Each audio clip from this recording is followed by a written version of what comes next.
Hey everybody, in honor of the end of school and the beginning of summer, we are cracking out an old favorite of mine. Based on the Spielberg-isauts in animated pictures, so I guess in animated TV shows, Animaniacs and Tiny Toon Adventures, and I think there was one called Prehysteria, Freakazoid, of course. We are cracking out Tiny Toon Adventures made-for-TV movie, How I Spent My Summer Vacation. Now, it was released all at once as a single video and a cassette tape, which I believe was off-colored, like one of those orange tapes or something, you know, one of the not black cassette tapes, VHS tapes.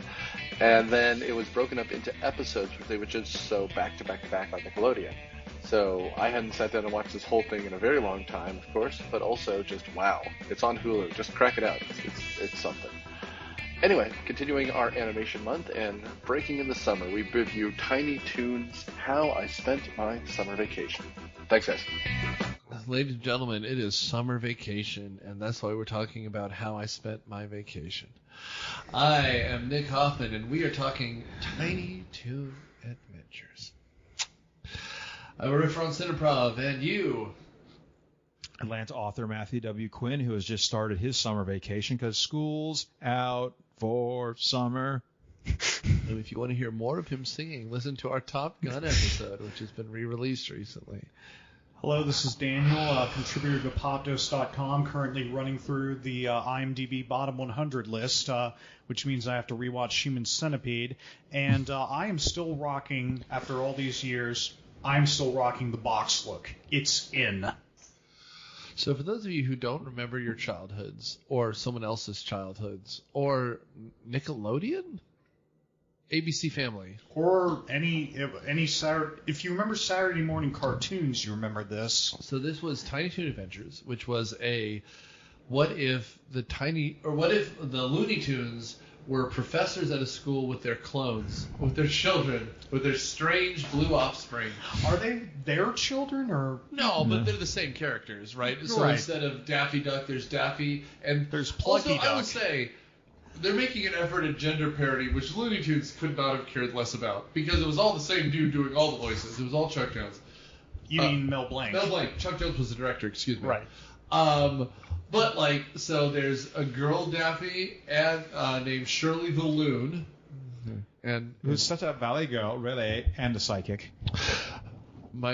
Somehow. So, Doug Pinkley's book, Captain Underpants. I introduced my daughter to Captain Underpants, and God help me, it's really funny. And there was a movie 5 years ago, but there's also a TV show, and there's a Valley Girl type on there named Jess. And so my daughter's like, she also has a Jess accent. I'm like, oh, this plagued my childhood. Just oh my God, I'm her. And you're just like, oh no. Was Frank Zappa ever on Tiny Toons? I know he was on Ren and Stimpy. He was. The serial killer should have been played by him in this. Something like that. Why not? Nick Burgers.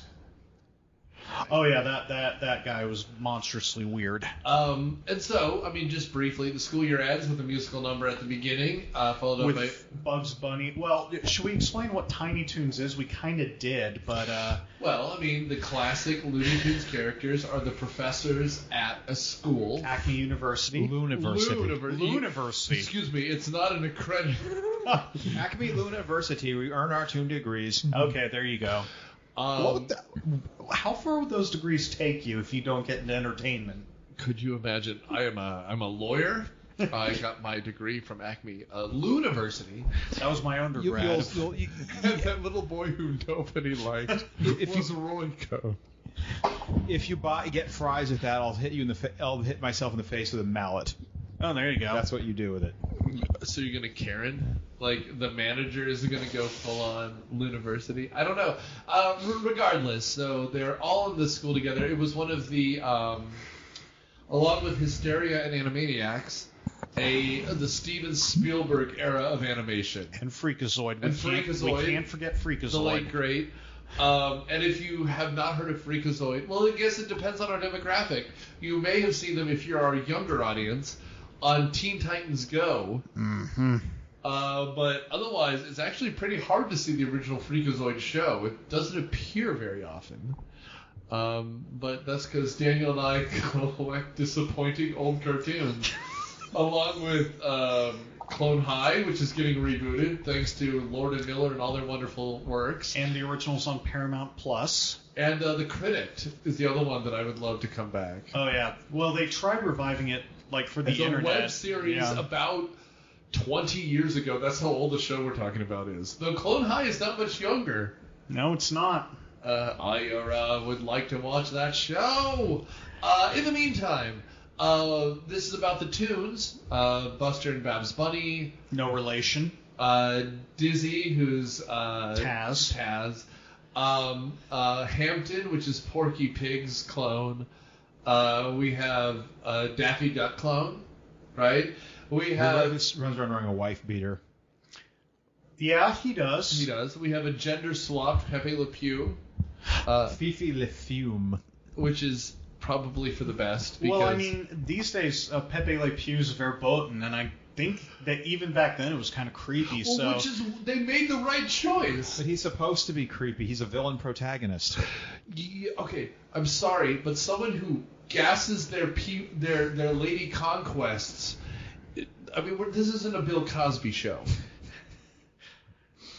To be fair, I'm not sure if Pepe Le Pew ever skunked any of the women he was chasing. It was just everyone else in the vicinity along the way. I'm glad we moved to a time where date rape isn't fun. Yeah, okay, that's fair. And she's obsessed with Johnny Pugh. Who's an asshole? I said Johnny Depp already. It took me almost 30 years to get that joke, so thank you for explaining that to me, Nick. Well, I mean, if you look up the picture of Johnny Depp in a leather jacket, which I believe comes from 21 Jump Street, I'm sure it's does. Exactly, that's what it is. I mean, he's also wearing the, it was, in the 80s it was reversed, where the guys would wear the cutoffs, like the halter tops, if you look up him from Nightmare on Elm Street, he's wearing the halter top and the slicked back hair. And I mean, it's a smoke show. I'm not going to lie. He's a good-looking guy. Well, speaking of how old this is, they have a Roseanne singing the national anthem joke. Which came out a year before this, I think, or 2 years before. I think you're right. It was a year before. They also had a paddleboat steamer up the Mississippi called the Delta Burke, and that's exactly how old this is.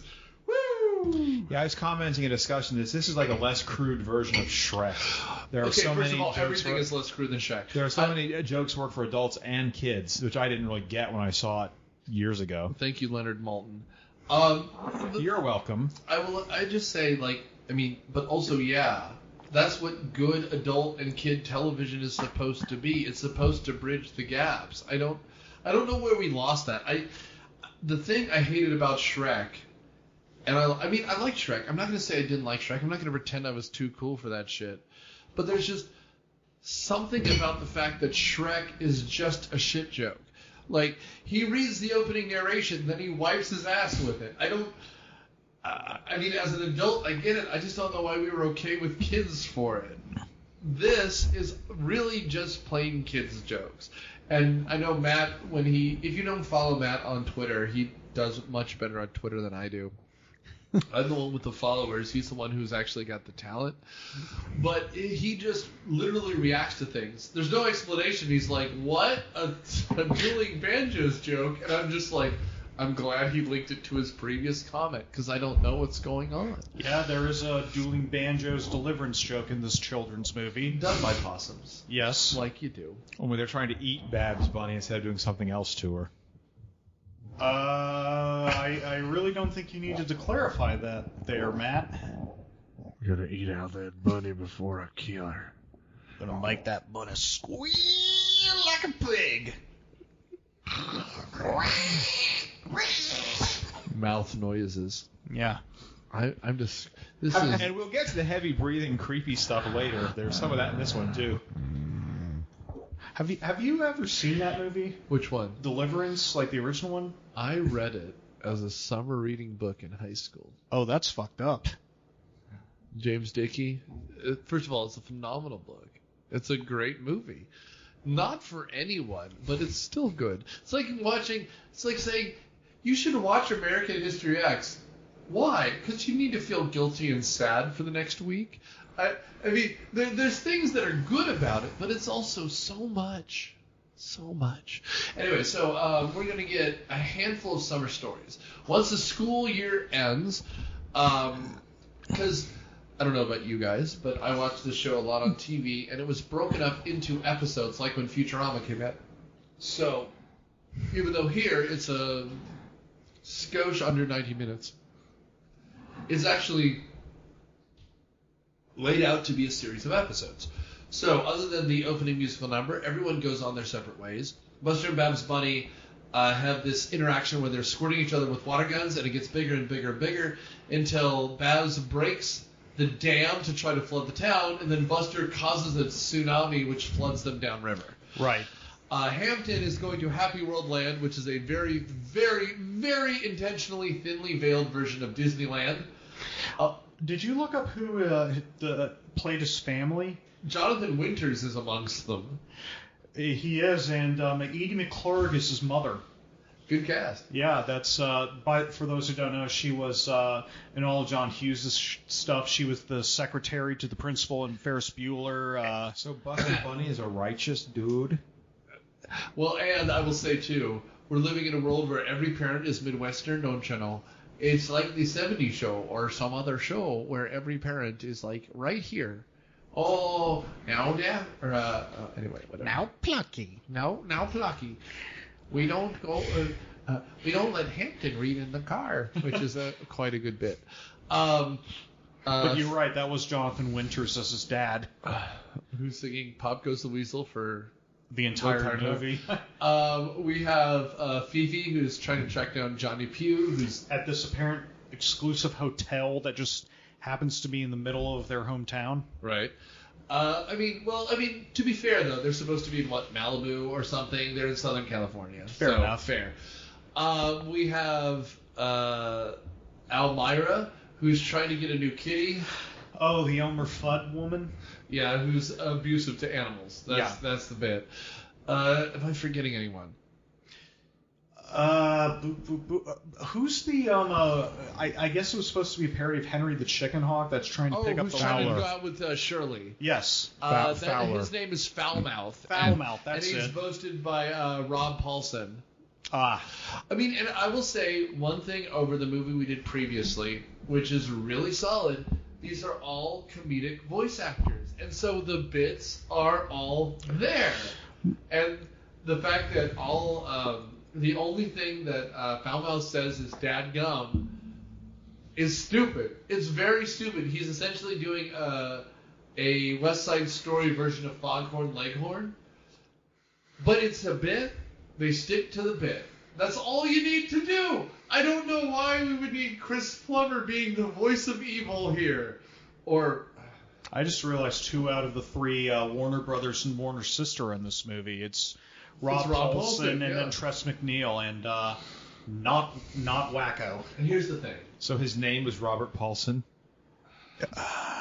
Yes, the voice actor who survived throat cancer and has 2 Ninja Turtles under his belt and Animaniacs. Yes. And if you haven't listened to his podcast, do, because he's what I would assume is the nicest man I've ever heard speak. I've seen him at Dragon Con, some of those panels. He's super cool. I ran into him once with my car. I mean, anyway, so the rest of the story just has to float down the stream. Yeah. So I just wanted to throw out here, I picked this for 2 reasons. We don't really do Who Defended Anything anymore. But I picked this one because A, it's summer and it's animated. But second, we used to do this thing called Myopia Mornings. And this kind of crosses all the boundaries. This was an animated show that we all watched, at least everyone around this table. Mm-hmm. It exists on Hulu, so you can watch it. But it's also just a thing that doesn't really exist anymore. Like, kid shows that at least I've seen do silliness, but this is like bits.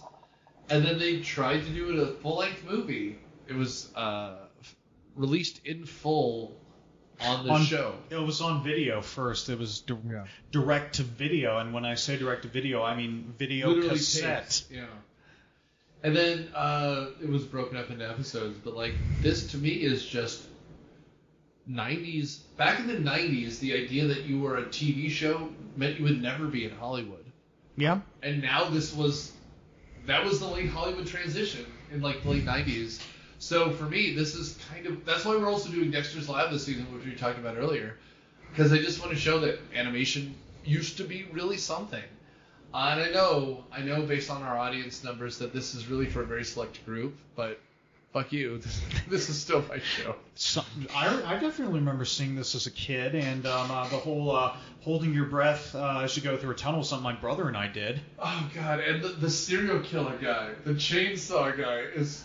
I also remember the Happy World line. So I think for the sake of how we have to do this show, we should pick a plot line and follow it all the way through. Because the intersection is too complicated. Let's do the bunny one, because I think that was the best one. Sure. So after the tidal wave happens, it's Buster, Babs, and the dog Byron, which is just like an old It looked kind of hound. Yeah. And it's one of those things when the skin is so loose, the head pops out the other side. He has no bones. No, it's a Looney Tunes joke. And at one point he can fly. They make a joke very early on when they're about to fall down a waterfall. Then Superman rescues them. And they're like, hey, what Warner Brothers property do you think you're in? And so they This is our show. That's Get right. your own video. Which is a Freakazoid Animaniacs Warner Brothers. Like, that's a Steven Spielberg joke. And you know what? God bless that man, because he fixed that era of animation in a lot of ways. Well, he at least introduced it, with all these characters and properties. I mean, we've talked about the problems with John Kay before. We've talked about a lot of the early... the problems with John Kay. How long do we have on this podcast? Well, but, he was the one trying to do Looney Tunes things. He got fired very early on in the project, and the people who did it after him got all the wrong notes. The closest we get is Murray, who did Rocko's Modern Life and Laszlo, and he's funny, but Tiny Toons were the only people who got that humor right. Animaniacs as well, Freakazoid as well, Prehysteria as well, but it's a very specific thing. This could stand on its own. This could almost be a Marx Brothers meet the Three Stooges movie. Yeah. Right? It's a mad, mad, mad, mad world in a lot of ways, which is crazy to say about a cartoon from 1994. I think there's a reason why The Simpsons waited until they were terrible to make a movie, because they were too busy making mediocrity to make something funny. This takes something at the height of its power and makes something pretty okay with it. I don't know. So let's start with Matt's pick. Daniel, take us to the point. Just with Buster and Babs. Like we said, they're in a water fight that ends with one of them breaking the dam, so they're going down river, and they get on a whole bunch of kooky adventures. They end up in Deliverance territory, where Buster's playing his lip to a banjo, which just happens to be the show's theme. We get them on one of those river boats, one of the Mark Twain river boats, where once again, like the possums, everyone's trying to eat them. And is it on the riverboat that those three alligator women are trying to pick up Buster? That's earlier. They on a stop. plantation. That's right. Okay. And Babs just straight up murders them. Yeah. So we have a kind of, well, it goes back to the whole will they, won't they the whole time, right? And so, as they're floating downstream, like you said, Buster is playing the ham bone as the rest of the family is trying to eat Babs. Yep. When they escape and they go downriver, that's when they meet the gators that are trying to seduce Buster.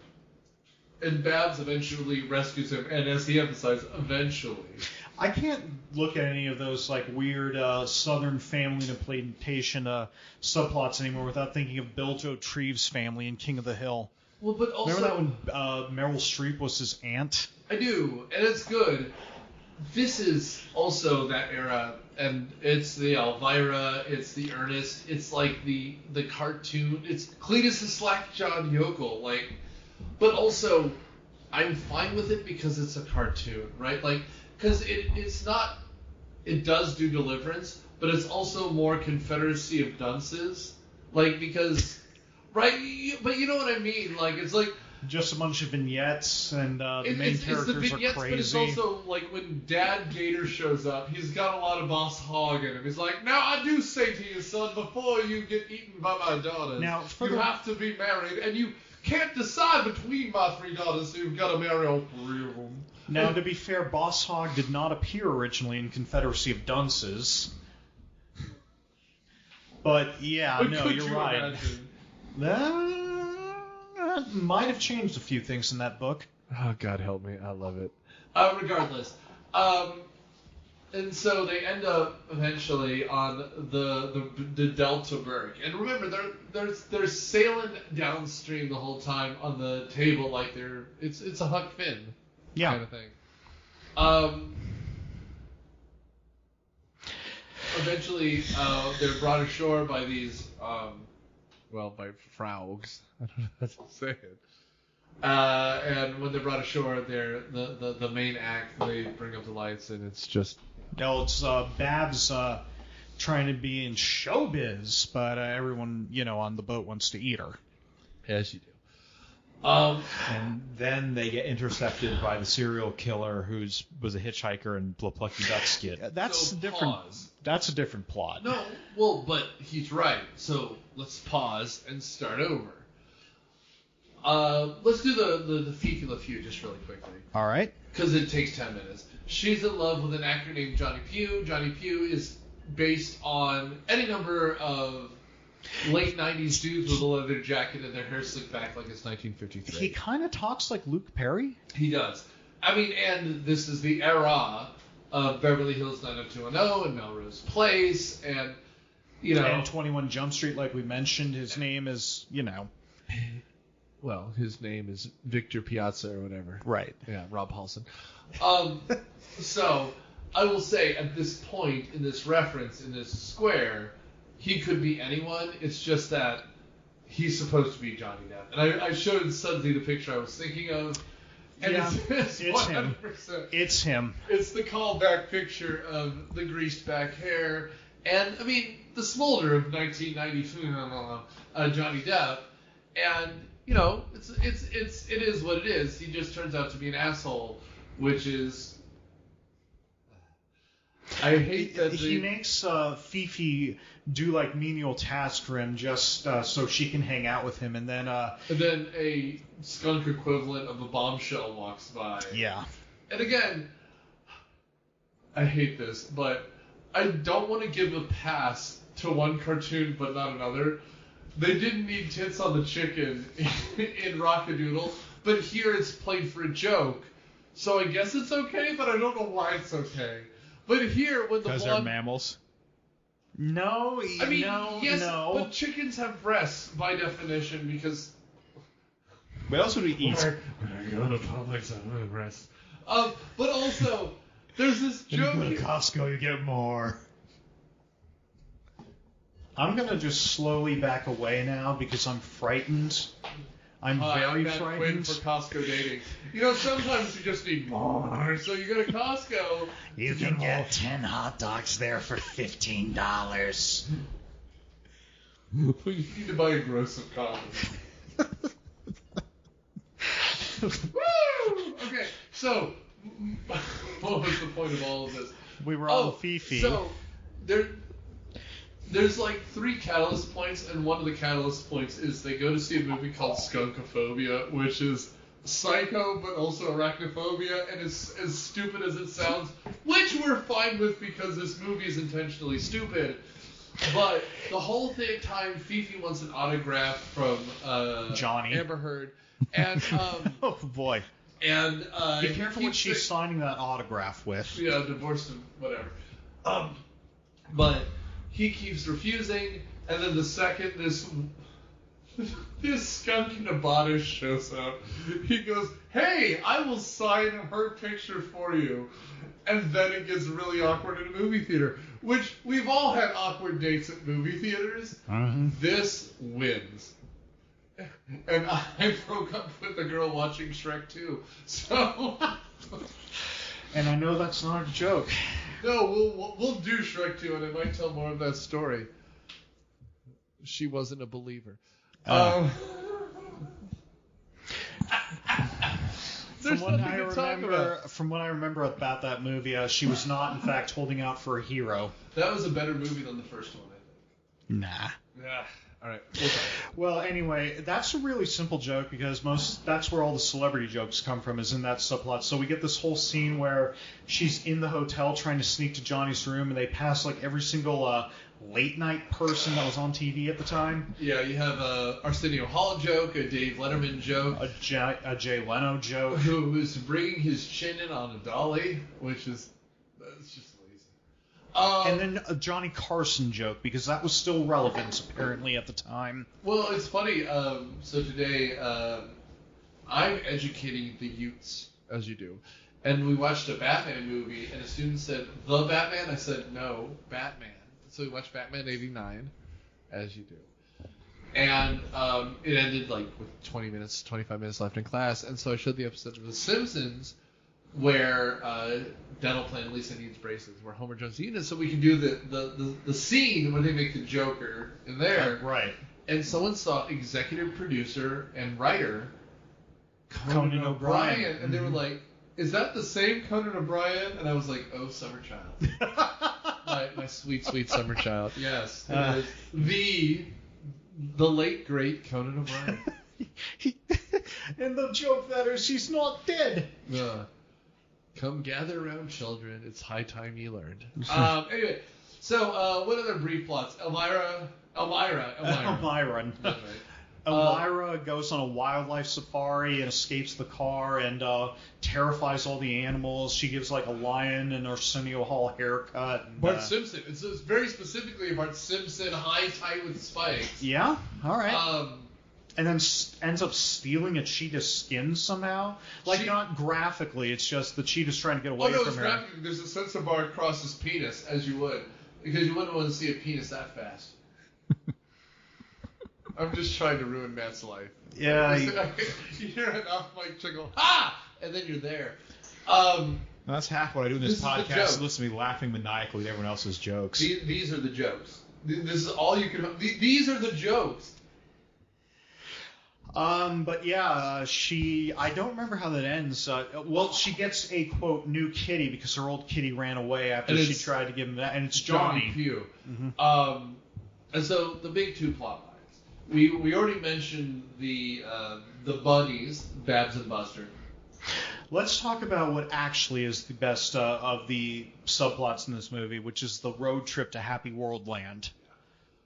This is the one I could have told you every beat of the whole time. Yep. Like, when I rewatched this, the other ones came back to me. This is not something new. This is not only something that I saw when they broke it up into episodes, and you could tell the cuts. There's a lot of fade to commercials.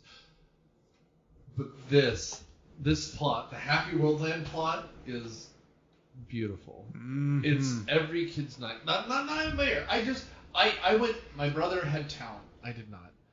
My brother was an athlete.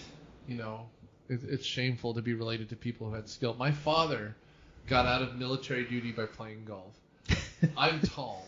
That's my quality. Sometimes people pay me to make humors, to make joke-em-ups. I once did a comedy routine where I was riffing like Mystery Science Theater 7000, and we were doing a Rocky movie, and I did Sylvester Stallone. And someone said, "Were you the guy who did the Stallone impression?" And I said, "Yes." And they said, "Okay." And they walked away. And that was the closest to love I've ever gotten. So I'm going to have to cut all that out, but well done. No, thank you. You should leave it in, including your sarcasm. But also...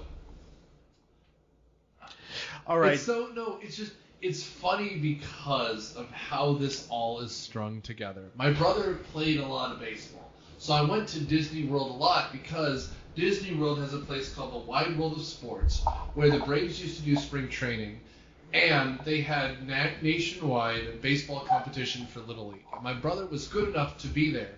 And so I have an autograph book somewhere, and this is true, where I have rookie signatures from people like Chipper Jones. Rookie signatures from Javi Lopez. And signatures from Tom Glavine and Greg Maddox and Goofy and the Ninja Turtles, because it's all to me the exact same. And I just remember road trips with someone who had talent going to play baseball, and I'm like, oh boy, I wonder if Epcot sucks less this year. And that's what it is, because Hampton's family has a thing, and after nearly being killed by the car, Plucky is like, I'm coming with you. Yeah, well, it's this weird thing where he finds out that Hampton's family's going to Happy World Land and wants to go along, so he does he tries to do the It Happened One Night thing where he sticks his leg out in the middle of the road. He tries to fake a detour and gets run over, which is still a laugh line to me. I think the left front tire is a little low. Happy World Land, Happy World Land. Anyway, where the fun doesn't stop and only $80 a pop. Which is funny. That's right. In 1990, whatever, $80 was supposed to be the joke, and now I'm sure Disney World is $150 a person a day. And I went last year or 2 years ago. So, what? 160. 160. Nice. And it's funny because I love it, and they gouge me every time, and I'm like, hey, a T-shirt for $70, but I'll be back. It's like a junkie. So let's talk about poor Plucky McDuffie's adventure. Well, he eventually gets in the car, and he's sitting between Hampton and Uncle Stinky, which is exactly what it sounds like. You know what? At one point they run through a theater, and Pee Wee Herman's there. It's a Pee Wee Herman joke, and I'm fine. Yeah, that's right. I'm clean and I'm fine. Like sometimes He's got a big popcorn. Sometimes you make an easy joke, and the easy joke is okay, man. And so when you have who would be the worst person to sit next to in a car? Well, it would be a fat pig guy. What if he was a pig? Could he smell? No, he's Uncle Stinky. And you're just like, well, just control save, nailed it. Like that's the joke. He doesn't even have any dialogue. It's all grunts and snorts. And at one point it's hot in the car, because of course it's hot in the car. They don't turn the AC on. They refuse to. They have a perfect Midwestern joke. Hey, Dad, could you turn on the air conditioning? It's a little hot out. And at one point they're literally driving through hell. Like yeah. it is a road without shoulders, a lava pit, and there's a lava spew that breaks through the road. And he goes, now Pluggy, air conditioning burns up fuel, so I'll just roll down a window. And the mom goes, no, we don't want them to think we can't afford air conditioning. That's right. And so everyone is sweating their ass off, and they're driving through the caldera of a volcano. And at one point Plucky goes, at least a brief summer shower has opened up. And he's doing the duck thing. He's going, whack, whack, whack, whack. And it's just Uncle Stinky wringing out a handkerchief. That's right. And that's the joke. Oh, God. Oh, and there's so much grossness in that car. Remember what was their road trip snack? It was like So they pull over into a drive-through. It's not even drive-through. It's a drive-in, and people are coming up. And they have a mayonnaise and cream cheese sandwich. That's what it is. On white bread with the crust cut off. And Plucky's just sitting on the ground, and he's just getting a bukkake shot of mayonnaise. He's getting sprayed with mayonnaise. And the only thing they order from the pinup girl on roller skates is waters for the car. Yeah. They tip her 36 cents and they drive away. And these sandwiches, the way they're drawn, looked like the grossest things I've ever seen. If you're an animator and you have, 100 colors to choose from, you differentiate mayonnaise from cream cheese with yellow and off-white, and you're just like... So gross. That's not even the worst of it. The worst of it is they pull over into the restroom, and the pig family sanitizes it with hazmat suits, and Plucky just wants a drink of water. I was screaming at the TV. My daughter was watching this with me, and so Hampton, Wade, and the mom, whose name I don't know if we ever get. Winnie. Winnie and Stinky. Don these hazmat suits with Ghostbusters backpacks to sanitize the restrooms. And they line up, they clean the bathrooms, and all Plucky wants is a drink of water. And he waits, and I'm screaming at the TV, just get the damn water. He's not waiting. Isn't he stuck to the seat from sweating that much? For the first 30 seconds, he's just licking his dried lips, and we get the Warner Brothers bit of his tongue is literally crackling like an old sidewalk, and he's trying, and then he's stuck to the Naga hide, and he pulls up the springs, and he gets a drip. The drippiest drip. It's so bad. And then the drippiest drip goes into the sink. And then Edie McClurg has to say, Well, if you drink that much, we'll be stopping in no time. Edie McClurg. If you're stopping on a road trip, what is your gas station snackum? Oh, well, I mean, I'll usually get a big bottle of Coke Zero. I usually don't try to snack during road trips, because that way danger lies. But I'll say this: I was driving back from Savannah recently, and on the way back in Macon, there was a Fazoli's, which I grew up next to. It was a fast Italian chain, fast food, and I pulled over there. I took 20 minutes out of my drive, but I went there and had a pizza baked spaghetti for lunch, and I felt like the happiest little fat boy in the world. I'm shocked you could drive after that many carbs. I would just be sleeping all the way through. I'm a Bugles man myself. Oh, there you go. And if I need something sweet, I look for the candy that only exists in gas stations, like white chocolate Reese's. Oh, there you go. The occasional Zagnut bar, which sounds like profanity, but it's almost not. You take peanut butter and make it into a crust with coconut. Is Bubblicious still a thing? It is. When was the last time you went to the confectionery, Daniel? It's been quite a while. I'll take you arm in arm into an actual candicery, as you would. I don't think they're called candiceries, but they should be. My old man recently had surgery, and the first thing I did was I showed up with a book and a pile of candy, and I don't know if the doctor would have approved, but damn it, the old man's eyes twinkled a bit. There's something about candy in our day and age, my friend. Anyway, Matt, did you have a kitchen confidential from the old drive-thru? Was there something you would get from a Quickie Mart if you were? My family used to go to St. Simon's every summer, and we'd always go to the Dublin Wendy's. You guys, you don't understand prepackaged food. Okay, I do actually have an answer for this. I do have an answer for this. Gobstoppers. There's nothing wrong with a gob. It's a stop to gob. But I will say one of my favorite things. So I don't know if any of my old friends listen to this, but I discovered a treat at a gas station. So whenever I went camping with them at my old Boy Scout troop, I would get my friends and I to buy it. There's a company, I believe it still exists, but it was a company that would take jerky and grind it up into a powder for people who are trying to kick chewing tobacco. So you'd put it in your cheek like it was chewing tobacco, but it was actually beef jerky. We called it Saw-Chaw, and I don't know if now I remember that phrase, Saw-Chaw, now. I coined it about 20 years ago. But, I mean, yes, if I'm stopping now on a road trip, I'll usually get something like a jarred Frappuccino, because I'm that white guy, and then a candy bar to keep me going, because I'll get the downers in alcohol form when I get there. But I just need to drive for another 6 hours. However, there's something about the savory nonsense of like a jerky stick of dubious origin, so the idea that they ground it into a chewable powder is incredible.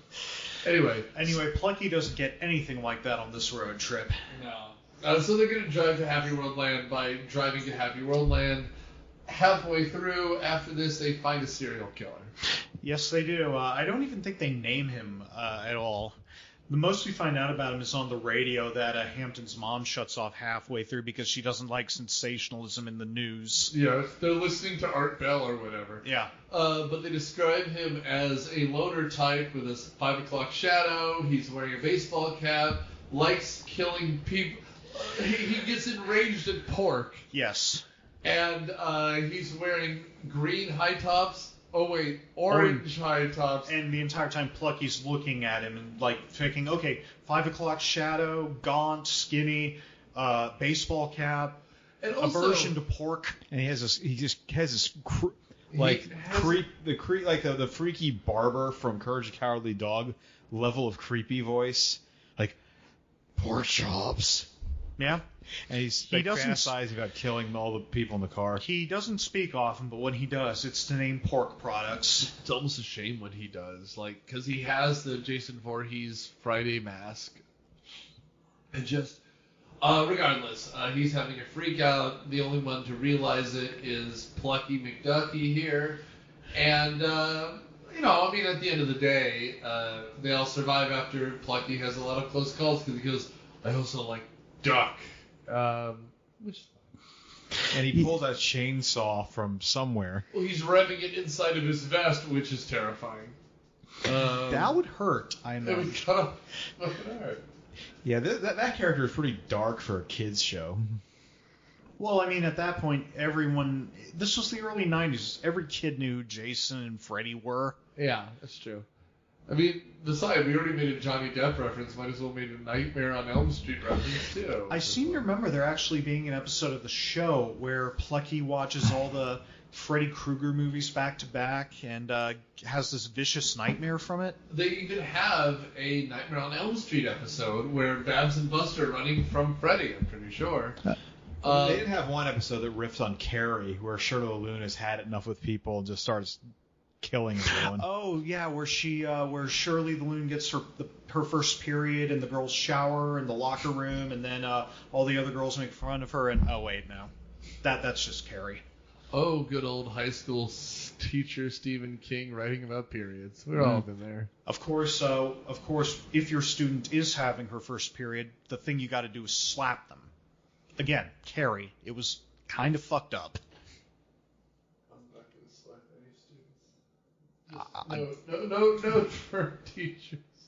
I'm just saying, a gym teacher slapping Carrie in that movie. Dude, also, so many things. That first scene, other than just filming a bunch of teenagers naked, the idea that she's having her first period, she's terrified, and the girls are laughing at her.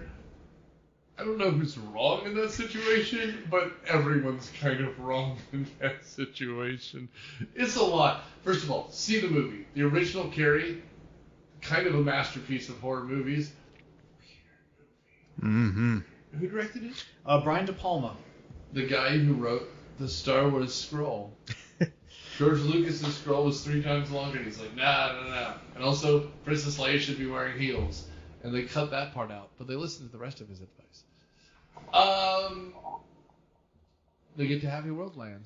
Eventually they do, and they ride the monorail, and we get the song that we all were singing earlier, and Plucky's naming all the rides that he sees. Yeah, I love my wife, but this is her, because she knows all the rides before you get there. She's like a Disney fangirl. She knows, like, the wait times, the changes, what's coming, what's going. And that's what Plucky's doing. They're riding the monorail through the ride, which is not at Disney World, it's at Disneyland, but you used to be able to ride the whole railroad through the thing, and you could look at everything. And Plucky's like, I want to ride all the rides till I barf twice. Great. I can't remember all the rides. There was Happy Feet. I remember that. There was a Happy Feet. There was one where they all end up in a cocktail shaker and they get poured out. The Happy Yes. Centrifuge. That's what it was. It was. They have the Stairway to Heaven and the Rocket Train to Heck, which is good. But yeah, they have a pile of rides, and then they go home. So that they'll be even more excited the next time. Well, they ride the monorail and see the rides, and then they go home. Right. So they have something to look forward to. And Plucky is freaking out, and the mom's like, well, he's just a little overstimulated there. For crying in the mud there now. And then they go home without any fanfare. But Yeah, but they have a slideshow. I was gonna say, but Plucky tries to leave, and they're like, "But Plucky, you haven't seen the slideshow, and the slideshow takes 4 days." Yeah. Isn't he handcuffed to the projector, and that's the only reason he was there? Yes, it is. Yeah, him and his parents are freaks. Everyone in that family's freaks.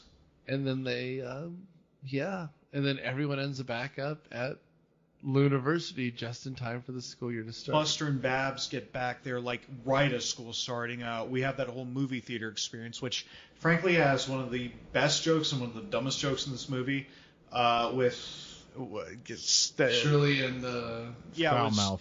Shirley and Foulmouth, but it was like during the previews, and I forget like who was speaking. Is now Deaf. That was a good one, but the other one was just randomly no smoking cigarettes in the theater, and then a living cigarette stands up and is like, oh, damn it. All right. Yeah. Because this was the early 90s, and that was becoming a thing. You couldn't smoke everywhere. Yeah, like when you ride on an old plane and there's still a cigarette, like the ashtray in the bathroom, you're just like, for who? When I tell people that there used to be a smoking section of the restaurant, and they're like, but the restaurant's the same. I'm like, yeah, no, you get it. It's stupid. No, I remember being asked smoking or non-smoking. Yeah, I know people who still smoke, and I'm just like, but why? So, we saw how we spent our summer vacation. Did you learn anything, Daniel? I wouldn't say this is necessarily great. I mean, it's not really a movie. It's just an extended episode of the show, which if you have fond memories of the show, which a lot of our listeners probably do. I know I certainly did because I'm just that old at this point. You probably have seen this already. For a while you couldn't because they wouldn't release it on DVD, but it's out on Hulu now. Go check it out. You're probably not going to be disappointed. It may not be as funny, but it's still pretty funny. The review for the podcast. You're probably not going to be disappointed. Yeah. All right, Gwen, what do you got? I really liked it. I probably haven't seen this movie in 15 to 20 years. I remember, I think, watching it with one of my younger siblings. It's still funny, and a lot of the jokes I can now recognize as an adult. So, yeah, definitely check this out. It's also not that long, so it won't get too much of your time. I'm so much in Matt's camp this time. I don't, like, it's just a chocolatey delight. There's not a lot to think about here. I mean, but at the beginning when I said it was like a Three Stooges or a Marx Brothers movie, it's kind of what it is. Like, the premise is real thin, but like it's just to set up bits, and there's nothing wrong with that. It's intentionally funny. Matt said it's not crude. It's not like. I mean, first of all, I don't know why I found this funny as a kid necessarily, because they're making like she turns into like I don't know like there's jokes from like the 1950s here. Like I don't know if I doubt I knew who Delta Burke was in 1992 or whatever. Yeah, I had to look that up. Oh really? See, like as an adult I know who it is, but like as a kid I didn't know who it was. Like I didn't understand. This isn't over till the fat lady sings. I mean, like, the Deliverance jokes I didn't get at the time. Mm-hmm. Like, I don't know, like, oh God, what was the thing? Like, when they're on the riverboat, she's doing these impersonations of, like, Tina Turner. Like, I don't know who it's for, but I enjoyed it. So, I will say, looking back, I enjoyed it more than I thought I would. My daughter thought it was funny, because it's just stupid fun. I wish there was more stuff like this. I give credit to Disney in that they're doing now Mickey Mouse shorts that are kind of like this. We've watched them before. And I like things like Bluey, where they're giving kids shows heart. This has no heart. It's just stupid. There's nothing wrong with stupid funny. I'm fine with it. It's like the Teen Titans Go shit. So watch it. It's fine. It's funny. It's for us. I don't think it ages particularly well. But as we're speaking, since we're doing June, and we're doing animated movies. We have 2 more, and they're stupid, and they're stupid, and they're stupid. Although one... Do they dare to be stupid? One of them certainly will. But there's one beautiful movie that not only has just gotten a 4K re-release, but Daniel has been asking for this for a long time. 6 years. Sure. So the next one, hopefully, is Transformers 1986. You kids ready to cry? You kids ready to see a robot die? Well, strap in. With Sandwichtron. Is it Orson Welles' last? It is. Yeah. Orson Welles' last movie voicing a planet. That's about his size. Yeah. Well, Yeah. God bless that fat man. So stay tuned for the future, and thank you for listening. Thank you for listening every week as we keep putting more of these movies on trial, and please rate and review wherever you get us, because we're starving. We're so hungry. We're going to have to eat Nick. That's a big meal. But on the other hand, we are about to end our 8th season, and so thank you for the 150,000 of you who listened this year. But also, as I said at the end of the last episode, we are going to redo for 1 month around Christmas episodes that you have wanted us to redo from our first 100 before we knew what we were doing. When we were still having 7 people on 3 microphones or whatever that nonsense was. So if there's a movie we've done before, this is the one time we'll break our rule and let you do an episode from the past. So stay tuned, keep listening, and keep responding to us. Thanks for the 8,000 some odd Twitter followers we have to keep telling me how bad I am at my job. And in the meantime, we love you guys, and thank you.